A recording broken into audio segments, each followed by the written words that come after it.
जम्मू कश्मीर में हाल ही में हुए विधानसभा चुनावों ने एक बार फिर से राजनीतिक हलचल को जन्म दिया है। नेशनल कॉन्फ्रेंस और कांग्रेस ने मिलकर चुनाव लड़ा और गठबंधन को बहुमत भी मिला, लेकिन अब जब सरकार बनी तो कांग्रेस इस सरकार से बाहर है। यह स्थिति न केवल राजनीतिक समीकरण को प्रभावित कर रही है, बल्कि आने वाले चुनावों की रणनीतियों को भी नया मोड़ दे रही है। 16 अक्टूबर को उमर अब्दुल्ला ने जम्मू कश्मीर के मुख्यमंत्री पद की शपथ ली। उनके साथ नेशनल कॉन्फ्रेंस के 4 विधायक और एक निर्दलीय विधायक सतीश शर्मा ने भी मंत्री पद की शपथ ली।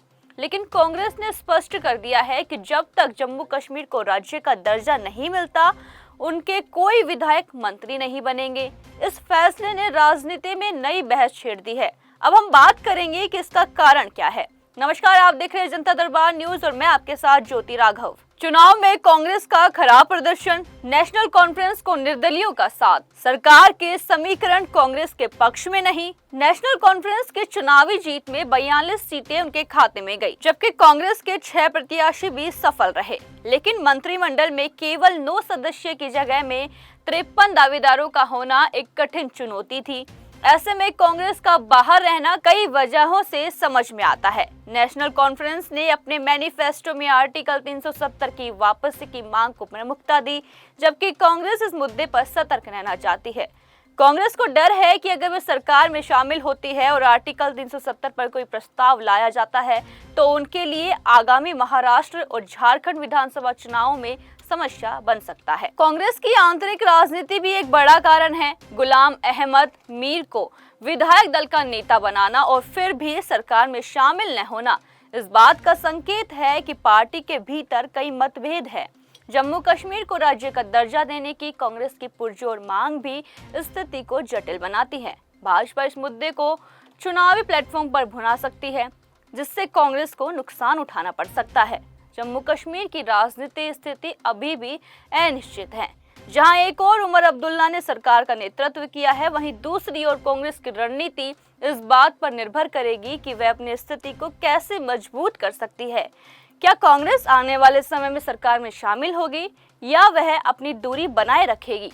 जैसे ही जम्मू कश्मीर की राजनीति में भूचाल आता है, यह देखना दिलचस्प होगा कि आने वाले चुनावों में यह समीकरण किस दिशा में जाते हैं। वहीं राजनीतिक विशेषज्ञों का मानना है कि कांग्रेस को अपनी रणनीति में बदलाव करना पड़ेगा अगर वह भविष्य में एक मजबूत विपक्ष बनाना चाहती है। इस परिणाम ने न केवल राजनीतिक समीकरणों को बदल दिया है, बल्कि कांग्रेस की भूमिका को भी सवाल के घेरे में लाकर खड़ा कर दिया है। नेशनल कॉन्फ्रेंस का जीत का प्रतिशत 82% रहा, जो दर्शाता है कि पार्टी ने कश्मीर घाटी में अपनी मजबूत स्थिति बनाए रखी है। लेकिन जम्मू क्षेत्र में स्थिति चिंताजनक है। जम्मू क्षेत्र में कांग्रेस का प्रदर्शन बेहद खराब रहा। कांग्रेस को जम्मू से सिर्फ 1 सीट मिली, जबकि नेशनल कॉन्फ्रेंस के पास अब 42 विधायक और 4 निर्दलीय विधायक हैं, जो सरकार को मजबूती प्रदान कर रहे हैं। जम्मू में 3 प्रमुख इलाके हैं: जम्मू, पीर, पंजाल और चिनाब। यहाँ हिंदू बहुल क्षेत्रों में नेशनल कॉन्फ्रेंस और कांग्रेस को कोई प्रत्याशी जीत नहीं पाया। इससे यह स्पष्ट होता है कि कांग्रेस को जम्मू के इलाके में अपनी स्थिति मजबूत करनी होगी। निर्दलीय विधायक सतीश शर्मा की दावेदारी भी इस स्थिति को दिखाती है, जिनका समर्थन नेशनल कॉन्फ्रेंस को मिला।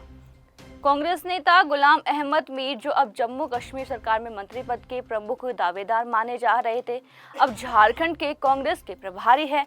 उनके झारखंड चुनाव में भागीदारी ने जम्मू कश्मीर सरकार में हिस्सेदारी को कमजोर कर दिया है। मीर का कहना है कि इस बार उनका लक्ष्य 25 से 30 सीटें जीतना है, जिससे गठबंधन सरकार में कांग्रेस का मुख्यमंत्री बनने का सपना भी साकार हो सके। केंद्र सरकार के साथ नेशनल कॉन्फ्रेंस के तालमेल को भी इस स्थिति के पीछे एक महत्वपूर्ण कारण माना जा रहा है।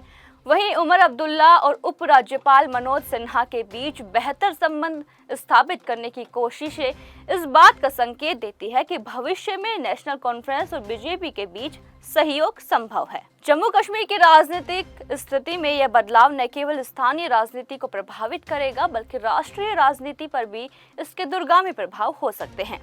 कांग्रेस को अब यह सोचना होगा कि कैसे वे अपनी खोई हुई जमीन को वापस पा सकती है और क्या वो भविष्य में नेशनल कॉन्फ्रेंस के साथ गठबंधन करने की कोशिश करेगी। क्या कांग्रेस अपनी कमजोरियों को दूर कर पाएगी या नेशनल कॉन्फ्रेंस अपने बढ़ते प्रभाव को और मजबूत करेगी।